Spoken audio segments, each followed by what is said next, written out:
Let's look at vision as well. So what vision mean to all of us? So we must have always seen vision statements that's out there for, in companies, in our colleges, in all it, the first thing that anybody does, even if they put up a small startup, is put their vision and mission together.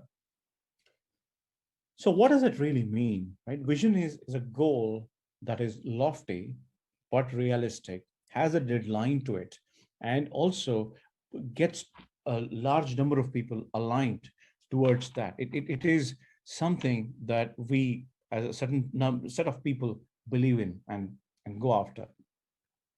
Now, Patagonia is a company, and the vision of Patagonia is where, for me, was very inspiring. That's why I'm sharing with you the kind of vision that I'm talking about is this kind of vision, which was demonstrated by Patagonia. So it's a hiking and equipment company, clothes company for hiking and adventure sports in the US. Now, interesting thing is they make money by selling these clothes, these garments for hiking and adventure sports.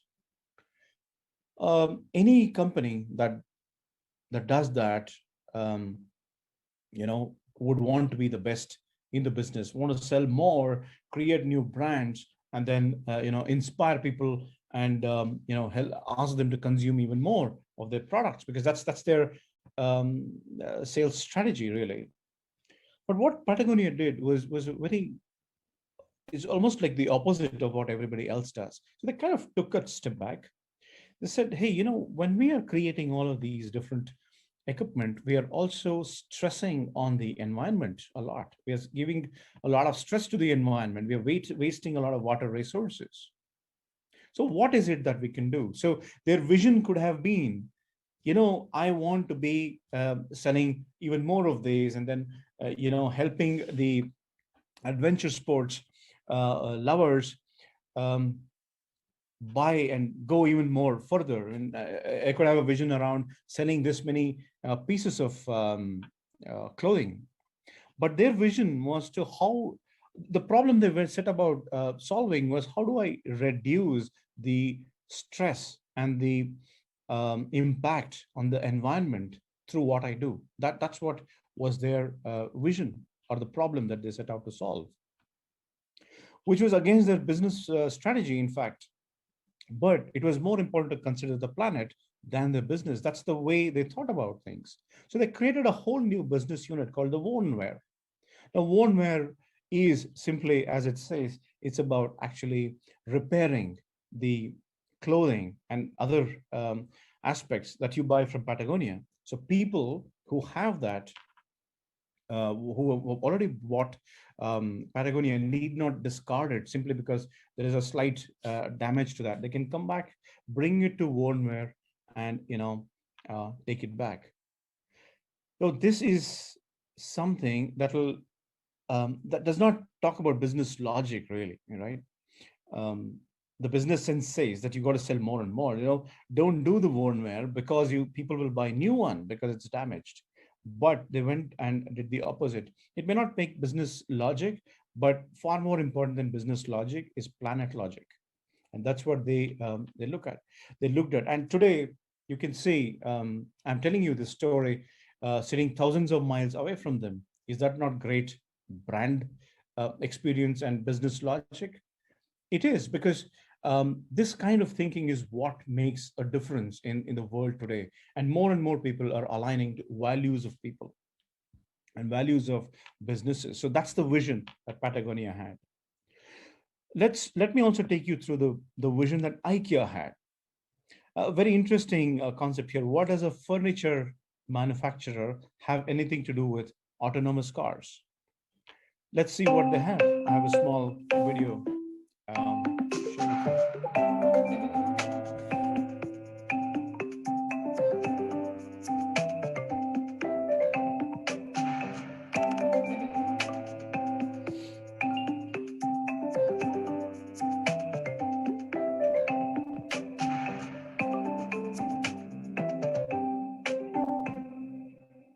Spaces on Wheels is a project that IKEA created when autonomous cars, you know, in terms of looking at the autonomous cars.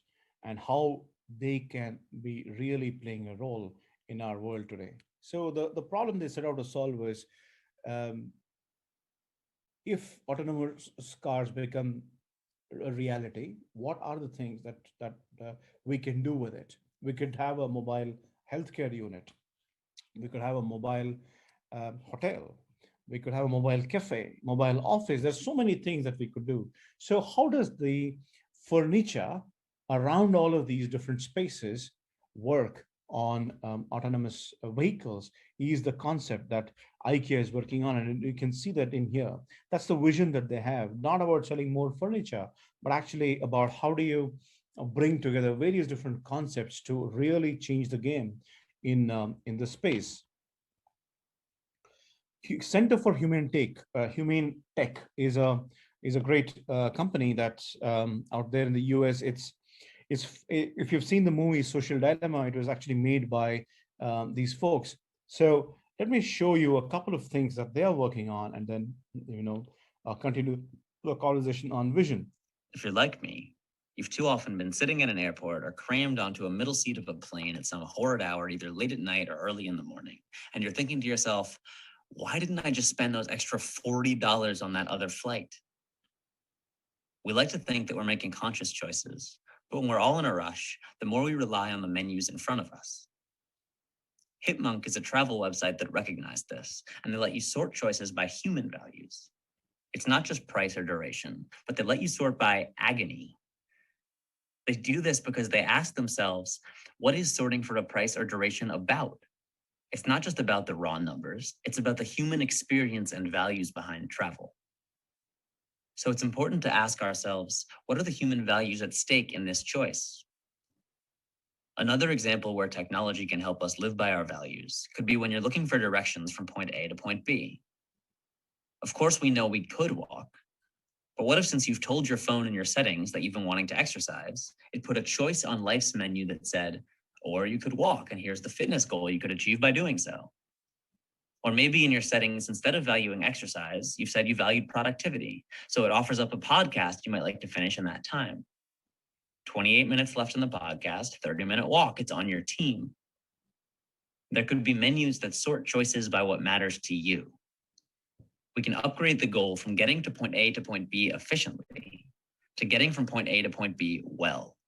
And remember, no one decides what well means to you but you. What if technology was on your team to help you live by your values? Isn't that such a different kind of thought, right? What if technology was on your team?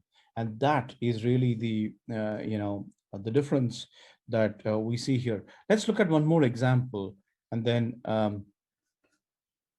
see what. Right now, we often lack choice in technology when we relate to other people. Let's look at an example of messaging, interpersonal communication, or chat. We all face this situation where, let's say there's two people, Nancy on the left and John on the right. And John remembers, I need to ask Nancy for that document before I forget. And there's this all or nothing choice, because if he doesn't ask her right now, he is going to forget. So John either holds on to that thought and is left with the burden on his mind of remember to ask Nancy, or he can get it off his mind and interrupt Nancy. So what does he do? He bulldozes her attention. And that's what we're doing all the time. We're bulldozing each other's attention with text, with chat, messaging, and all sorts of digital interpersonal communication. And every time we do that, there's a serious cost. There's a woman named Gloria Mark at UC Irvine who does this research on interruption science. And her research shows that it takes us about 23 minutes on average to resume our focus after being interrupted. It also shows that if we get a whole bunch of external interruptions in an hour, the next hour will self-interrupt ourselves more. And maybe you can relate to feeling like you've lost your whole day to a combination of interruptions and self-interruptions. So how do we fix this? Let's say we introduce Nancy with a new choice, and Nancy can mark that she's focused. Now, John still needs to ask her for that document, except now when he hits send, he sees that it will hold the message and deliver it as soon as Nancy is no longer focused. Now, you're all probably thinking, wait a second, Nancy would never do this because she's worried she's going to miss something. And what if there's something important or an emergency? But what if that's all communicated up front, and she knows John has a way of escalating any message? She can be focused and know for sure that if something important comes in, she'll get the interruption she needs. What this creates is, instead of mindless or accidental interruptions, there's conscious interruptions, right?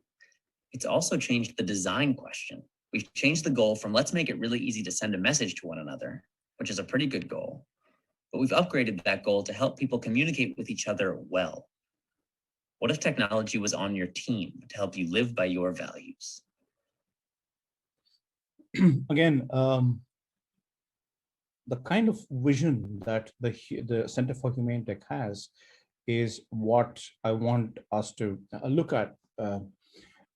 It's not about doing these cool things, but also doing things that are meaningful and that enables people to go with their choices, as well as making sure that when the technology is not created for the sake of it, but really to change the game, to be a differentiator, to help, and like the way you put it on the video, to be on your side of the person who's using it.